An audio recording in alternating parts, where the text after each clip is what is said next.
So this combination of computer knowledge is quite handy now. Maybe you can tell about the connection there, how you started your YouTube journey and when you actually decided that this is something you want to pursue, because it's a complicated area. There's a lot of competition. There is so much going on and changing all the time in this world.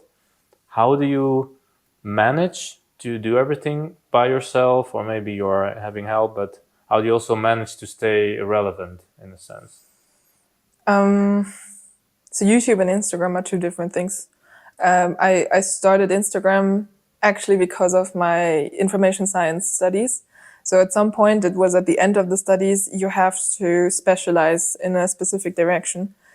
And I chose online marketing and social media marketing. Yeah. And because I thought, this could be interesting for me as a pianist. Of course.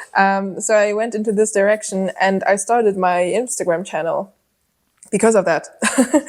Because I had to write a homework about this. And if I didn't have this, I think I would have never entered this world of social media, because before that, I was not active at all. I didn't even have Facebook or something. I mean, nowadays, I know how important it is, but can you just maybe tell in your own words how you see the importance of social media in today's impact on musicians or artists in general? Like, do you think it's possible to have a career without social media nowadays?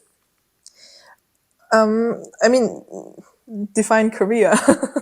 You can always make a career out of something. It's just a question of possibilities and success that you're going to have with it without social media. Social media plays such a big role in all of the lives nowadays, especially of young people. And classical music is such an old thing. And if I remember back to my school time, the way it was taught to the students was extremely boring and nobody was interested in it. And I was like the nerd who loved classical music from an early age on. And I think classical music can bring so much to young people, because the moment when the music was composed, the composers themselves were at our age now. Like, I'm 27, and that was the age when Mozart, Beethoven, Chopin wrote their biggest hits, let's say. And it's full of the emotions that they carried around at that age, and we are having similar emotions. Maybe the political situation is different, but in many cases it's actually also similar, like, unfortunately. But we are having similar emotions. We all feel sad, melancholic, happy, joyful at some point, and this is all represented in classical music. And I think it can give a lot to young people, and this is why I try to, make it more visible on social media. Yes, and thank you for this, because we need this for the future generations. I'm always kind of worried what is going to happen with the classical music world, because there's always this thing about you only see these gray elderly people in the concert halls. Although I am seeing a little bit of a shift. I am seeing more people of our age, or not as only old people, but I think it also has to do with the way music is presented. Definitely. Yes. I saw a shift, like when I did my master thesis, I did it about audiovisual experiences, and in the sense that I think an audience that is not really connected to classical music has a lot of benefit of having a visual aid stimulus to kind of let it enter more easily. Mm-hmm. For children, it's the same, like a cartoon, Yes. the Disney movies, like yes. films. It's so obvious, but at the same time, if you don't think about it, you just take it for granted. But actually, the Disney movies are a good point, because this is I think for me it was like the entrance ticket into classical music. So I saw this when I was very young, the Disney Fantasia movies. It's there, nobody is talking, nobody's speaking. It's really just music, like pure music, Yes. and a nice story told by the image that Disney is creating there. And it's full of fantasies, like nothing is like in the real world basically, but you have this in your mind. And this is how, I was drawn into classical music, because every single piece is telling a small story or going into depth with a specific emotion or something. And that's the crazy thing about classical music. So how do you see it actually evolving from here? Because there's now almost, I would say, every concert is like an audiovisual combination nowadays. I think the reason for this is to draw more people that aren't connected to classical music. But how do you see this developing further? Now, especially like there's a lot of experimental things going on with electronics and whatnot, maybe even VR. But do you think that this line will continue and there will be more and more of audiovisual and less of the music only concerts? I think it can be both. I think, the audiovisual stuff, this is going to, there's obviously a big field to discover, and to be creative with.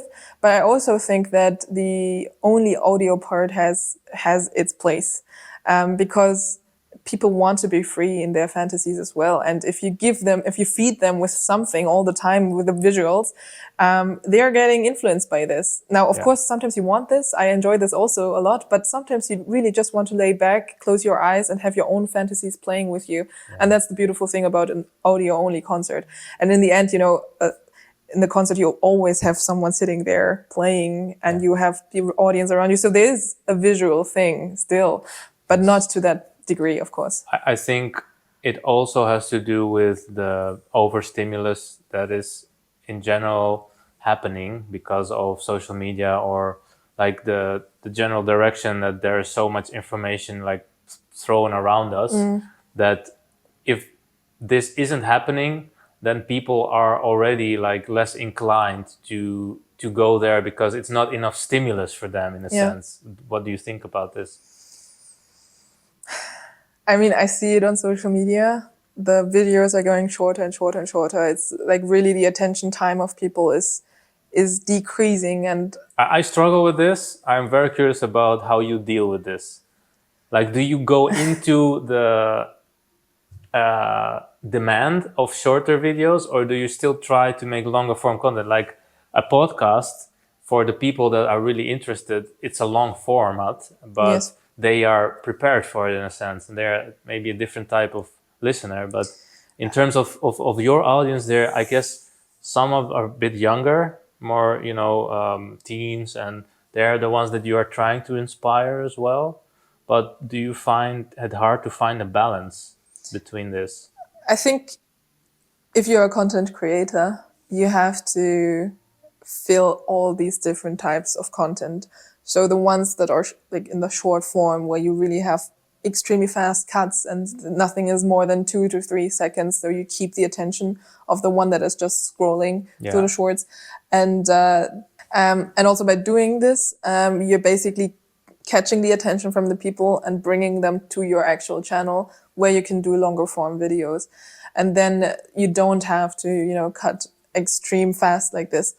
I have to be honest, I'm still like discovering this field and trying things. Most of the time I'm still just playing piano. And that's probably the thing that I will always do because that's my field. But I understand that you have to adjust to the platform to get the attention of people.